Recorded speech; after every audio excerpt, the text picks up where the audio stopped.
ayca waxal leen ma Ousmane ak Diomaye ñu ñëw maa leen fi woolu tey. aujourd'hui aussi. fan la moto yi ak fas yi jëm wootee moo fi gerde jubóole laa fi woote dama leen woo pour jubóole leen Ousmane ak Diomaye kese laa fi soxla nañ ñëpp yam ci bitti. te président mën nga toog nii Ousmane Sonko mën nga toog nii dama leen fi woo pour jubóole leen bu fi kenn indi benn problème. maintenant man wax dëgg yàlla.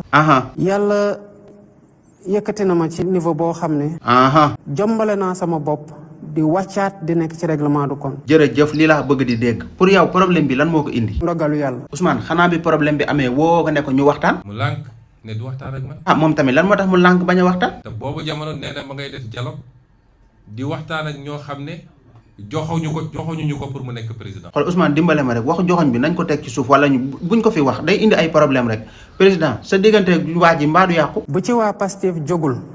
dina yàqu. kon nag Ousmane waxal waa Pastef ñu gaaw si jóg mais président yow noo gisee doxalinu Ousmane Sonko quoi. mooy loolu. président yow tamit mooy loolu mooy waxi lan Ousmane est-ce que su gars yi ñëwee waxtaan pour nga àndaat ak moom mii di nga ko def. man amoo problème boobu. léegi su ma noppee woon nii maanu ne leen waxtaan leen yéen ñaar yow Ousmane lan nga koy wax. su doon yow dong ak man dong du ma fi ñëw. yee Ousmane bul wax loolu problème yi day yokk léegi man naka laay def ba ngeen àndaat. bu ñu naree àndaat il faut waxtaan bu yees. loolu mënul nekk. non président diglu rek su ma la laajee nga soog a wax léegi Ousmane waxtaan bu yees si naka. boo xam ne dañ naan ci yan anam la ñuy ànd. ànd moom ci yan anam la ñuy ànd day compliqué da ngeen di ànd si jàmm mënoo leen ko ku nekk dem nag. loolu kese moo am. président pourtant nee naa la nga xaar ba ma laaj la nga soog a wax de te yéen xanaa xamoo leen yéen seen problème yéen ñun la arrangé wul. ñun la engagé. en tout cas Ousmane affaire yi daal fexe leen noo leen ko rafetalee mu rafet. boobu ba léegi maa ngi rafetal. waaw yaa ngi rafetal lan moo tax continuer woo di rafetal. lépp rafetul nag. président sa loxo bi ngay def nii di ko def nii sàng ba léegi lan la loo bëgg. ñu xeex.